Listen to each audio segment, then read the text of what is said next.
मनुष्य को उसके कर्म ही दंडित करते हैं और उसके कर्म ही उसे पुरस्कृत करते हैं।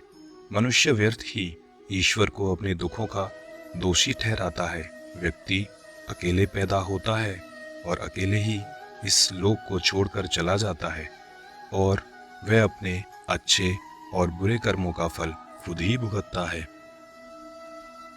प्रत्येक कर्म बीज के समान होता है। आप जैसा बीज बोएंगे वैसा ही फल पाएंगे। ऐसा कहा जाता है कि जो आपको चुनना है वो आपके हाथ में है, लेकिन उस चुनाव के परिणाम आपके हाथ में नहीं होते, परंतु उन्हें आपको भुगतना ही पड़ता है। प्रकृति का नियम है कि मनुष्य के कोई कर्म करने पर उसका फल प्राप्त करने के लिए उसे कुछ समय प्रतीक्षा करनी ही पड़ती है, परंतु फिर भी मनुष्य की यही इच्छा होती है कि उसे अपने किए कर्म का भुगतान तुरंत हो। श्री कृष्ण कहते हैं, मैं किसी जीव को कर्तापन नहीं देता हूँ, अर्थात मैं किसी जीव को यह नहीं कहता कि वह अमुक कर्म करे, तथा ना ही मैं कर्म करने की प्रेरणा देता हूँ, ना मैं किसी का भाग्य लिखता हूँ।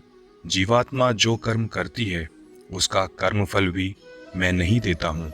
जीव का कर्म करना स्वभाव है, उसी प्रकार देवताओं का स्वभाव उन कर्मों का फल देना है। परमेश्वर देवताओं के इस प्रकार कर्मफल प्रदान करने के कार्य में किसी भी प्रकार का हस्तक्षेप नहीं करते। संसार का प्रत्येक प्राणी अपने किए हुए कर्मों को स्वयं भोगता है। वो जिनके लिए कर्म बांध रहा है वो भी उसका साथ नहीं देते। कर्मों के उदय से उसे पीड़ा होती है तो उसको भोगने वाला वो स्वयं ही होगा। कर्मों को भोगे बिना मोक्ष को प्राप्त नहीं किया जा सकता। जो उसे दुख सुख मिल रहा है यह उसके खुद के द्वारा किए हुए कर्मों का ही परिणाम है। मनुष्यों को कर्मों का फल अवश्य ही भुगतना पड़ता है, इसलिए कर्म करने से पहले एक बार अवश्य विचार करना चाहिए। यदि मनुष्य कर्म करने से पहले अच्छे से विचार कर ले तो शायद वह बुरा कर्म करने से बच सकता है। अगर आपने स्वयं को बुरा कर्म करने से बचा लिया तो सजा से भी बचा लिया। यदि आपने बुरा कर्म कर लिया है तो एक दिन आपको उसका फल भोगना पड़ेगा। आपके कर्मों की गूंज शब्दों की गूंज से भी ऊंची होती है। अगर आप किसी के साथ गलत करने जा रहे हैं तो आपको अपनी बारी का भी इंतज़ार ज़रूर करना चाहिए, क्योंकि कर्म का फल हमें अवश्य प्राप्त होता है।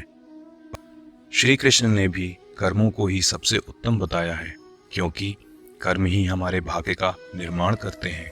अगर हम अच्छे कर्म करेंगे तो हमारे साथ अच्छा होगा, अगर हम बुरे कर्म करेंगे तो हमारे साथ बुरा ही होगा। भगवान की न्याय व्यवस्था बहुत ही ज़्यादा सुदृढ़ है। कर्म का फल अच्छे कार्य करने वाले को अच्छा और बुरे कर्म करने वाले को बुरा भोगना ही पड़ता है। नियति ने प्रत्येक कर्म के फलित होने का समय पहले से ही निर्धारित कर रखा है। समय से पहले या बाद में फल की प्राप्ति नहीं होती। प्रभु की प्रत्येक रचना, प्रत्येक नियम इतना ज़्यादा गहरा है कि हर एक प्राणी उसको समझ नहीं सकता। आज जो कर्म हम कर रहे हैं परिपक्व होकर उनसे ही हमारे भाग्य की रचना होती है। हमारे भाग्य के निर्माता हम खुद ही हैं और प्रत्येक मनुष्य को उसके भाग्य के अनुसार फल या कुफल अवश्य भोगना पड़ता है। इस समय हम जो दुख या पीड़ा भोग रहे हैं यह हमारे ही पिछले जन्मों का या इसी जन्मों में हमारे द्वारा किए गए पुण्यों या बुरे कर्मों का फल है। भगवान का एक विधान है कि हमारे कर्म, विचार और भावना के अनुसार ही हमें सुख या दुख की प्राप्ति होती है और वह सुख या दुख हमें भोगना ही पड़ता है। जब तक पुराने पुण्य प्रबल रहते हैं उग्र पाप का फल भी तत्काल नहीं मिलता। जब पुराने पुण्य खत्म होते हैं तब पाप की बारी आती है। पाप को भोगना ही पड़ता है, इस जन्म में भोगना पड़े या जन्म जन्मांतर में। इस लोक में जो दंड भोग लिया जाता है उसके थोड़े में ही शुद्धि हो जाती है, नहीं तो परलोक में बड़ा भयंकर दंड भोगना पड़ता है। धन, दौलत, सुयस, खुशियाँ सफलताएं, सुखी परिवार का होना हमारे अच्छे कर्मों का फल है। वहीं पीड़ा, दुख, बीमारियां, दुखी परिवार का होना हमारे ही बुरे कर्मों का फल है। इसी प्रकार जब हम जमीन में कोई फल का पौधा लगाते हैं तो उसको उगने में और बड़े होने में समय लगता है और फिर कहीं साल 2 साल बाद वह बड़ा होता है, फिर उस पर फल लगते हैं। क्योंकि किसी भी कर्म का फल एक दिन में नहीं मिलता, चाहे वह अच्छा हो या बुरा। यह अब आपके ऊपर निर्भर करता है कि आप कर्म कौन सा कर रहे हो। फल मिलने में समय जरूर लगेगा, पर मिलेगा अवश्य। यही समय और परमात्मा का नियम है कि हमारे द्वारा किए गए कर्म का सुख और दुख हमारे कर्मों के ऊपर ही निर्भर करता है। हमें सुख और दुख अपने द्वारा किए गए कर्म का हिसाब किताब चुकता करना ही पड़ता है। सब कर्मों का फल यही मिलता है। यदि आपका कर्म अच्छा है तो आपका भाग्य भी आपके पक्ष में होगा। अगर आप किसी के प्रति सकारात्मक सोच रखते हैं तो वापस आपको भी ऐसा ही मिलने वाला है। कर्म अच्छा होना चाहिए और बाकी सब अच्छा होगा। आपके अच्छे कर्म आपके बुरे भाग्य पर हमेशा विजय प्राप्त करेंगे। कर्मों का फल हमें अवश्य भुगतना ही पड़ेगा।